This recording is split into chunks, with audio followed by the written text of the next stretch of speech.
E mais de 3 trilhões de reais foram pagos em impostos pelos brasileiros no ano passado, segundo a estimativa da Associação Comercial de São Paulo.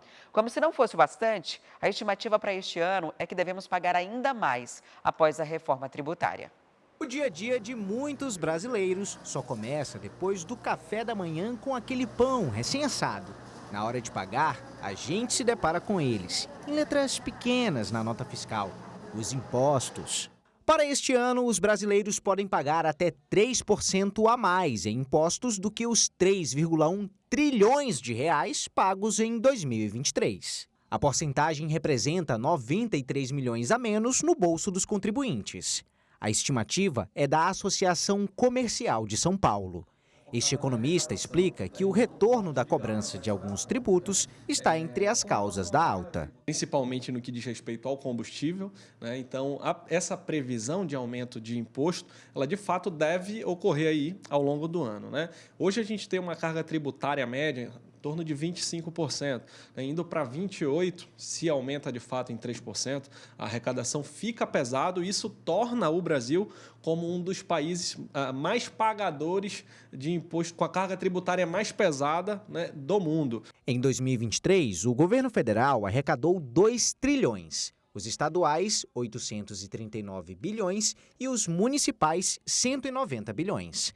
Cada poder tem um limite do que pode taxar como tributo, mas o federal é o maior beneficiado. Os mais comuns tributos que são lembrados para a União: imposto de renda, IPI, Imposto sobre Produtos Industrializados, PIS e COFINS, ITR, que é o Imposto sobre Territorialidade Rural, né, o imóvel rural, são os mais comuns ali, os mais lembrados. Os estados são muito lembrados pelo IPVA, que a gente recolhe todos os anos, e pelo ICMS, e embora eles ainda tenham mais um tributo, que é o ITCMD, que é aquele pago sobre as heranças ou sobre doações, e os municípios ficam com o Imposto sobre Serviços, com o IPTU, que a gente paga também ali, você que tem sua casa, que tem seu apartamento, sabe bem, paga todos os anos ali o seu IPTU, e ainda fica com uma outra, embora seja minoritária, mais comum lembrada, que é sobre as vendas de bens imóveis,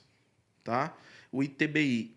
Na teoria, o dinheiro que é arrecadado através dos impostos volta em forma de benefício para o contribuinte, seja em uma rua bem asfaltada ou bem iluminada, por exemplo. Só que na prática a gente não vê tudo isso em todos os bairros. Uma das explicações está em um dado que foi divulgado pelo Instituto de Planejamento Tributário do Brasil. Ele constatou que entre os 30 países que mais arrecadam impostos no mundo, o nosso é o que menos dá retorno para a população. Para a Associação Amazonense de Municípios, as prefeituras são as mais prejudicadas no repasse da contribuição, feito pelo governo federal. O presidente da entidade, Anderson Souza, explica que a verba que volta dos impostos é pouca para custear todas as responsabilidades da máquina pública e que fica pior quando a União interfere na maneira como o dinheiro vai ser aplicado. Quando o governo ele dá um aumento de 14,90% no salário dos professores, sem ele aumentar o Fundeb, ele tira de mim a possibilidade de investir os 30% na parte de investimento, na parte de transporte escolar, na parte de infraestrutura da escola, da recuperação de escola. Eu não posso comprar com dinheiro do Fundeb material escolar, não posso comprar fardamento escolar, e eu tenho que tirar de recurso próprio para poder ter uma educação de qualidade. Ainda segundo a associação, os municípios devem arrecadar 3% a menos em impostos esse ano. Ao longo de 2023, a entidade se reuniu com o presidente Lula e solicitou 1,5% a mais do que atualmente é repassado pelo governo federal, como forma de equilibrar os gastos.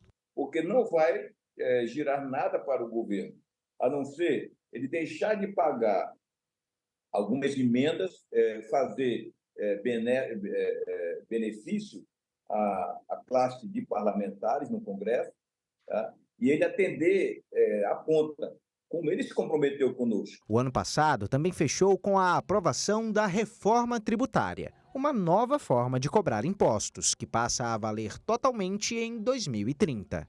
Mas para os especialistas, ela não deve ajudar a distribuir melhor o dinheiro arrecadado. Essa reforma ela foi uma reforma focada na arrecadação e não no corte de gastos, né? Então, ele está querendo arrecadar mais. Tributar, por exemplo, áreas, setores que não eram tributados, né? Tributar grandes fortunas, né? Que isso já acontece em países desenvolvidos, por exemplo, né?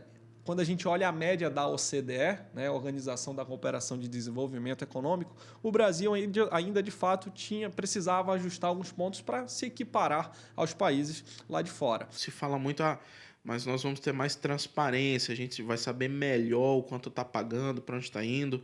Ok, mas primeiro, eu não estou pagando menos. A reforma tributária não foi pensada para aliviar a conta do bolso do cidadão e das empresas. Segundo, eu tenho mais uma tendência de concentrar recursos na mão do governo federal e eu necessariamente estou retirando ainda mais autonomia dos estados e dos municípios. Onde vamos parar, né? Quer ficar por dentro de todas as notícias e programação da TV A Crítica? Então já se inscreve e ativa o sininho. E até o próximo vídeo.